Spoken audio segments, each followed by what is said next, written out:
sou o Alfa e Ômega, diz o Senhor Deus, aquele que é, que era e que há de vir, o Todo-Poderoso. Na última parte da nossa congregação, nós vamos continuar no capítulo 15 do livro dos Atos dos Apóstolos. Nós estamos nesse texto do versículo 23 até o versículo 29, versículos que foram resguardados aqui na palavra de Deus para a carta conciliar que foi escrita no primeiro concílio da igreja cristã, a igreja de Jerusalém, para resolver uma questão que se levantou entre judeus convertidos ao cristianismo e gentios convertidos ao cristianismo. Essa carta foi para trazer uma conciliação que trouxe depois paz, então, para a igreja naquele primeiro século, ok? Por isso o título desse texto aí é Carta. Essa carta, ela está dividida assim, ó, como eu coloquei nesse slide agora. Ela começa com uma saudação, no versículo 23, e depois eles expõem a situação de conflito que estava havendo, tá, entre esses dois grupos de crentes, vindos do judaísmo e vindos do mundo gentílico. Essa situação ficou exposta nos versículos 24 a 27, nos quais eles enviaram então uma equipe, e 4 pessoas dessa equipe foram nominadas aí, o apóstolo Paulo e o apóstolo Barnabé, que já eram pastores da igreja de Antioquia desde Atos capítulo 11, e 2 irmãos da igreja de Jerusalém, Judas, chamado Barsabás, e Silas, que depois se tornou companheiro de Paulo na sua segunda viagem, na qual nós vamos entrar daqui a algum tempo, nesses dias. E por último, em 2 versículos, versículos 28 e 29, eles falam das coisas essenciais que os cristãos deveriam guardar naquela época para que essa conciliação acontecesse. É aqui que nós estamos nessa manhã, nessas coisas essenciais, encerrando essa carta, versículos 28 e 29. No versículo 28, vão dizer assim que nada além do que eles estão recebendo como orientação nessa carta, nada além disso deve ser imposto como jugo, como obrigação àqueles novos cristãos. E no versículo 29, as abstenções que eles deveriam fazer, tá, na sua vida agora cristã, para ter um bom testemunho cristão de unidade dentro da igreja. O versículo 28, que eu dei o título de nada além, está escrito assim, ó: pois pareceu bem ao Espírito Santo e a nós não vos impor maior cargo além destas coisas essenciais. 2 pontos, repitam esse versículo. Pois pareceu bem ao Espírito Santo e a nós não vos impor maior encargo além destas coisas essenciais. Antes de vermos as coisas essenciais aí no versículo 29, que são as abstenções que eles têm que fazer, olha que lição importante nós trazemos aqui desse versículo 28, no contexto aqui do capítulo 15. Quando irmãos se reúnem em nome do Senhor Jesus Cristo, como Jesus disse em Mateus capítulo 18, versículo 20, onde 2 ou 3 estiverem reunidos em meu nome, eu estou aí no meio deles, ou eu estarei aí no meio deles.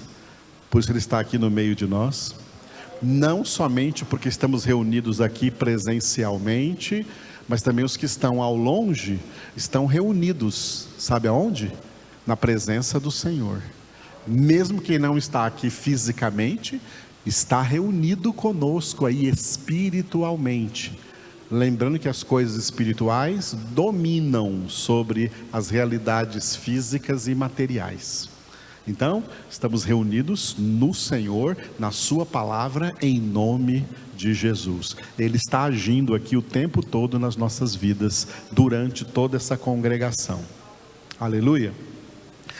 Quando irmãos se reúnem em nome de Jesus, eles não se reúnem para ver qual é a ideia que cada um tem para expor. Não, irmãos. Nós, filhos de Deus, somos pessoas que já renunciamos às nossas ideias próprias. Quando irmãos se reúnem em nome de Jesus, não é para que cada um exponha suas ideias. Isso acontece no mundo, em sociedades ou associações humanas. Mas na igreja de Cristo Jesus, nós nos reunimos para ouvir o que Deus tem a dizer para nós.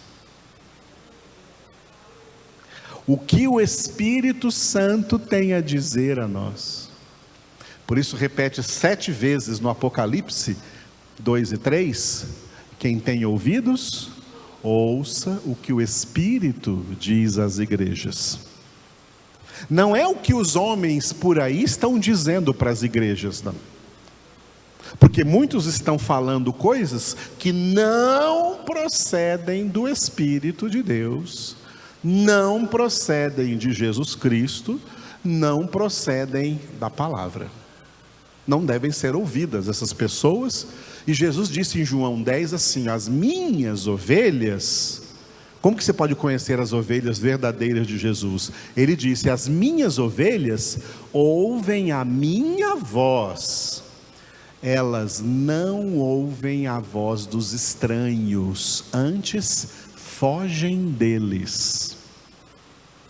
Verdadeiras ovelhas de Jesus não estão ouvindo esses hereges por aí, não. Estão fugindo deles, fugindo para a palavra, para ouvir o Senhor.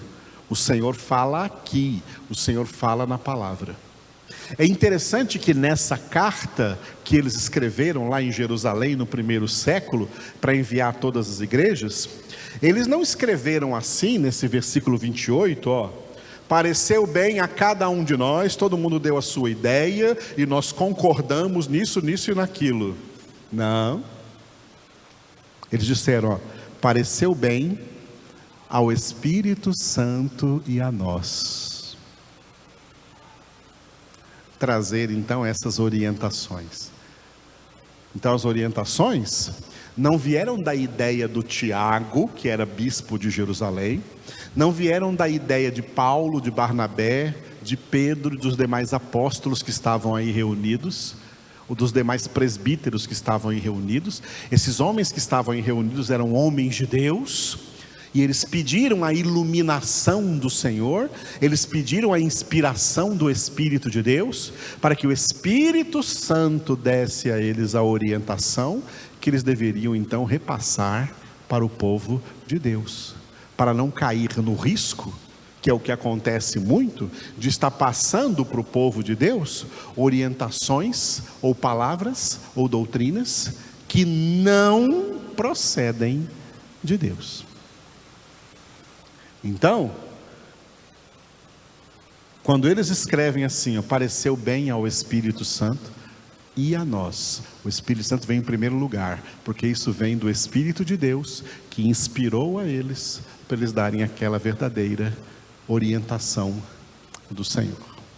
Filhos de Deus andam sob a orientação plena do Senhor, da sua palavra e do Espírito Santo, porque o Espírito Santo é, como Jesus disse em João 16, 13, o Espírito da verdade que vos guia a toda a verdade, a toda a palavra. Isso é o fator importante aqui do versículo 28. Quais foram então as orientações que nós vamos ver aqui, encerrando no versículo 29? As abstenções que foi ordenado a eles fazer: que vos abstenhais das coisas sacrificadas a ídolos, bem como do sangue, da carne de animais sufocados e das relações sexuais ilícitas. Destas coisas fareis bem se vos guardardes saúde. Vamos encerrar essa carta então, versículo 29, todos juntos. Que vos abstenhais das coisas sacrificadas a ídolos, bem como do sangue, da carne de animais sufocados e das relações sexuais ilícitas. Destas coisas fareis bem se vos guardardes saúde. Não é coincidência, né, que domingo passado, de manhã, nesse horário, né, domingo passado, nós já trabalhamos sobre essas abstenções, porque já foi falado delas ali no versículo 20. No versículo 20, aqui é o conteúdo da carta, mas o que seria escrito nessa carta já havia sido escrito aqui no versículo 20. Veja aí o versículo 20, ó. Mas escrever-lhes, 19 e 20, para ficar completo: pelo que julgo eu, não devemos perturbar aqueles que dentre os gentios se convertem a Deus, mas escrever-lhes que se abstenham das contaminações dos ídolos, bem como das relações sexuais ilícitas, da carne de animais sufocados e do sangue. E só para fazer uma pequena revisão do que nós falamos domingo passado, agora com base no versículo 29, ó. Os crentes devem se abster, primeiro, das coisas sacrificadas a ídolos. Muito bem. Mesmo que essas coisas sejam comidas sacrificadas a ídolos. Já falamos sobre isso, eu até brinquei com os irmãos, né? Não coma o frango da macumba. Não coma as comidas de quermesses das festas juninas do catolicismo, porque são comidas sacrificadas a ídolos. Aí se alguém perguntar, como já me perguntou, e se a gente comprar uma comida no mercado, um tipo de arroz ou de feijão ou não sei do que, a gente não sabe se os donos dessas fábricas são idólatras, feiticeiros e consagram essas coisas. E nós sabemos que, em verdade, em muitas indústrias, muitos comércios, tem gente aí, os empresários, que são macumbeiros, que contratam macumbeiros para fazer despachos pelas empresas, pelas indústrias. Isso existe. Então, o que a gente faz? Como nós não sabemos, né, qual é o arroz, qual é o feijão que foi consagrado para o diabo, na hora de comer, nós purificamos esses alimentos com as nossas ações de graças.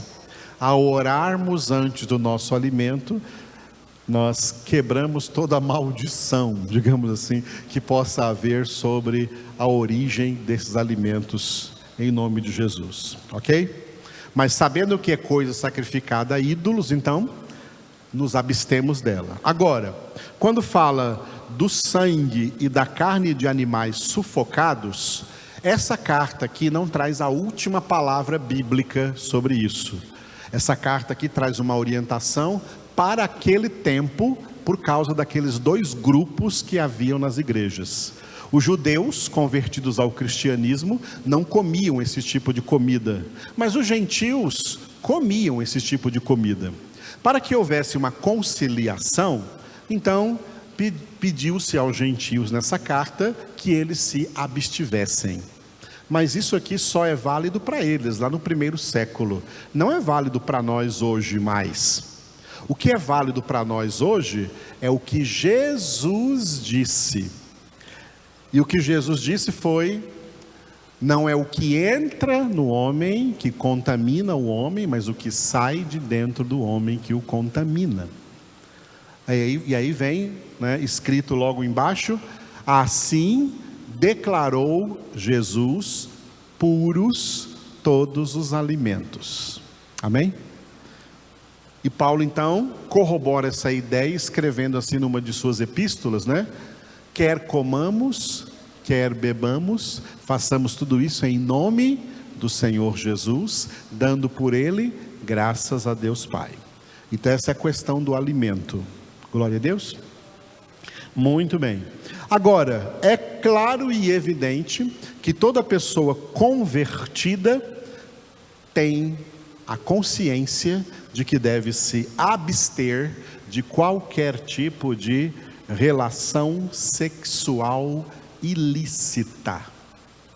Relação sexual lícita é resguardada para o matrimônio abençoado por Deus, onde um homem e uma mulher são unidos em matrimônio, e aí podem ter licitamente relações sexuais, se essas relações não forem contrárias à natureza.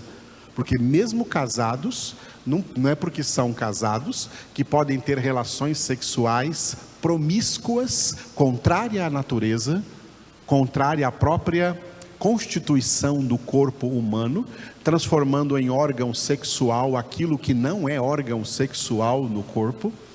Isso é promiscuidade, que pode acontecer até mesmo dentro do casamento, continua sendo ilícito até para os casados. Então, relação sexual lícita, abençoada por Deus, é no casamento. Não é casado? Está na condição de não casado, de solteiro? Zero de relação sexual. Nenhuma relação sexual é lícita para essa pessoa. Ela tem que ficar em Cristo, em oração, e se encha do Espírito Santo. Porque a gente vive num mundo promíscuo. Ok? Muito bem. Essas coisas que eles tinham que se abster naquele tempo, vão nos lembrar também daquilo que Jesus mandou a gente se abster, daquilo que Jesus mandou a gente renunciar, que vai envolver então toda a doutrina de santidade da palavra de Deus. O que Jesus mandou a gente renunciar? Mateus capítulo 16, versículo 24. Por isso ele não disse isso para o mundo, ele disse isso para os seus discípulos. Então disse Jesus a seus discípulos: se alguém quer vir após mim, a si mesmo se negue, tome a sua cruz e siga-me. Vamos repetir? Então disse Jesus a seus discípulos: se alguém quer vir após mim, a si mesmo se negue, tome a sua cruz e siga-me. Aqui estão os 3 níveis da salvação: a conversão, a santificação e a glorificação. A conversão, autorrenúncia. Se alguém quer vir após mim, a si mesmo se negue. Negar o eu, negar a própria carne, negar as próprias ideias, renunciar os próprios pensamentos, renunciar os próprios planos, renunciar os próprios projetos, para se submeter ao plano e à vontade de Deus. Isso tem que vir desde uma genuína conversão. Santificação. Tome a sua cruz. Essa cruz aí é a santificação. Gálatas 5:24. Os que são de Cristo Jesus crucificaram a carne com suas paixões e concupiscências. E siga-me. Nós estamos seguindo Jesus? Vamos parar onde? Onde Ele está, na glória. A glorificação é lá que vamos chegar, seguindo Jesus por esse caminho apertado, mas que conduz à vida eterna. Eu sou o Alfa e Ômega, diz o Senhor Deus, aquele que é, que era e que há de vir, o Todo-Poderoso.